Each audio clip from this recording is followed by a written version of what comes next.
Hello friends, welcome to my YouTube channel large animal vet. बहुत बार क्या होता है कि पशुओं में हमें डिस्टोकिया के केसेस फील्ड में प्रैक्टिस करते हुए देखने को मिलते हैं। तो सबसे पहले हम जान लेते हैं कि डिस्टोकिया का मतलब क्या होता है। तो डिस्टोकिया का मतलब होता है डिफ़िकल्ट बर्थ, यानी कि बच्चा माँ के गर्भाशय से बाहर आने में अगर कोई भी समस्या पैदा होती है, चाहे उसके प्रेजेंटेशन, उसके पोजीशन, उसकी पोस्चर की वजह से हो या अदर किसी भी कारण की वजह से हो, तो जब बच्चा नॉर्मली नेचुरली उसका बर्थ नहीं होता है, उसका जन्म नहीं होता है, तो उसको डिस्टोकिया कहा जाता है। और जब नेचुरल बर्थ होता है, नेचुरल जन्म होता है, बिना किसी खींचतान किए नेचुरली अगर कोई गाय, भैंस, भेड़, बकरी बच्चे को जन्म देती है तो उसको यूटोकिया कहते हैं। तो आपको ये समझ में आ गया होगा कि डिस्टोकिया और यूटोकिया क्या होता है।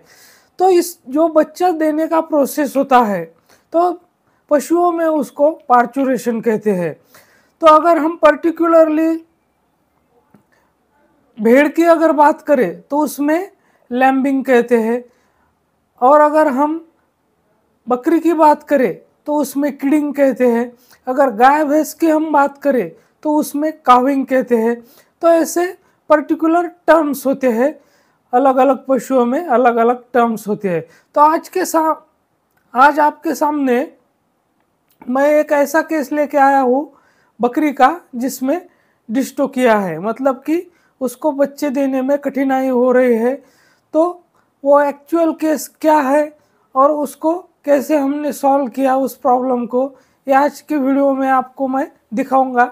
लेकिन उससे पहले अगर आप मेरे चैनल से नए जुड़े हैं या अभी तक आपने मेरा चैनल सब्सक्राइब नहीं किया है, तो प्लीज़ मेरे चैनल को लाइक, शेयर और सब्सक्राइब करें।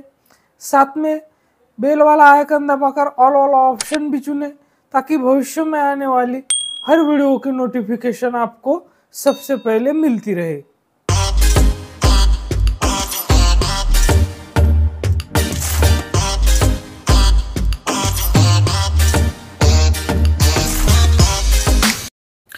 तो जैसा कि आप इस वीडियो में देख सकते हैं कि मैंने किस तरह से इस गोट में जो डिस्टोकिया का केस था वो रिलीव किया है। तो ये जो पहला बच्चा है ये अभी बाहर निकाल रहा हूँ। इसके बाद में इसके यूटेरस में और एक बच्चा फंसा हुआ है। तो देखो, इस तरह से बच्चा बाहर निकालने के बाद उसकी जो ब्रीदिंग होती है, यानी कि जो वो सांस लेता है, तो उसके लिए उसके मुंह से, उसके नाक से जो म्यूकस अंदर फंसा हुआ होता है, तो उसको बाहर निकालना बहुत ज़रूरी होता है। इस गोट की जो हिस्ट्री है, तो ओनर ने बताया था कि बकरी बिल्कुल भी स्ट्रेनिंग नहीं कर रही है, सिर्फ वजाइनल जो डिस्चार्ज होता है, बहुत सारा पानी निकल रहा है, लेकिन बच्चे का जन्म नहीं हो रहा है, और उसको लगभग आधा पौन घंटा हो चुका है। तो उसके बाद मैं जब वहाँ पर गया तो देखा कि जो बकरी है तो वो बिल्कुल भी स्ट्रेनिंग नहीं कर रही थी, और बच्ची जो है वो, उनका जो प्रेजेंटेशन, पोजीशन, पोस्चर होता है, तो वो सभी नॉर्मल था। सिर्फ जो यूटेराइन कॉन्ट्रैक्शंस थे वो वीक थे या एब्सेंट थे। तो ऐसे केसेस में क्या होता है, जब यूटेराइन कॉन्ट्रैक्शन नहीं होता है या फिर बहुत वीक होता है, तो बच्चे बाहर नहीं आते हैं, तो उसे हमें हाथ से निकालना पड़ता है। बहुत बार क्या होता है कि कैल्शियम, फास्फोरस की कमी की वजह से यूटेराइन कॉन्ट्रैक्शंस नहीं होते हैं और बच्चे बाहर नहीं आते हैं, या फिर बहुत वीक यूटेराइन कॉन्ट्रैक्शंस होते हैं। तो ये देखिए, आप वाटर बैग को देख सकते हैं, और दूसरा बच्चा जो है वो मैं निकाल रहा हूँ, और दूसरा बच्चा भी जो है वो हमें खींचकर ही निकालना पड़ा। पहला बच्चा निकालने के बाद भी कोई बकरी, मतलब जो है वो यूटेराइन कॉन्ट्रैक्शंस उसके नहीं थे। तो ये एक पैर बाहर आया, ये दूसरा पैर लिया और बच्चा बाहर खींच रहा हूँ।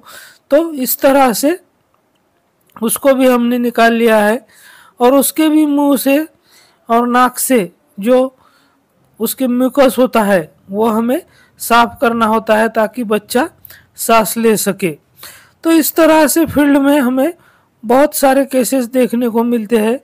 तो इस तरह से अगर हम उसको उल्टा पकड़ते हैं तो उसको सांस लेने में आसानी होती है, उसके मुंह से नाक से जो म्यूकस है वो निकल जाता है, या फिर हमें हाथ से भी निकालना पड़ता है।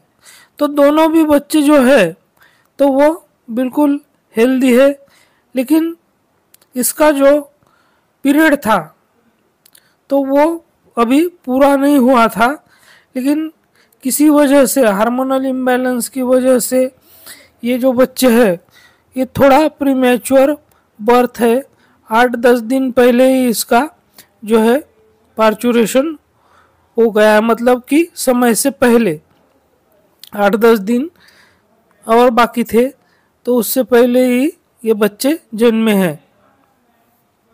तो इस तरह से अगर आपको फील्ड में डिस्टोकिया के केसेस देखने को मिलते हैं तो इस तरह से हमें उसको निकालना होता है। ये दोनों बच्चे आप देख सकते हैं बिल्कुल स्वस्थ है।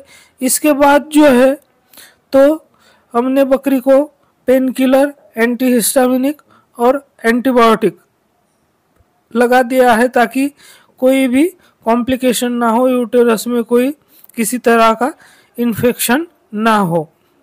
तो मेरे साथ बने रहने के लिए आपका बहुत बहुत धन्यवाद।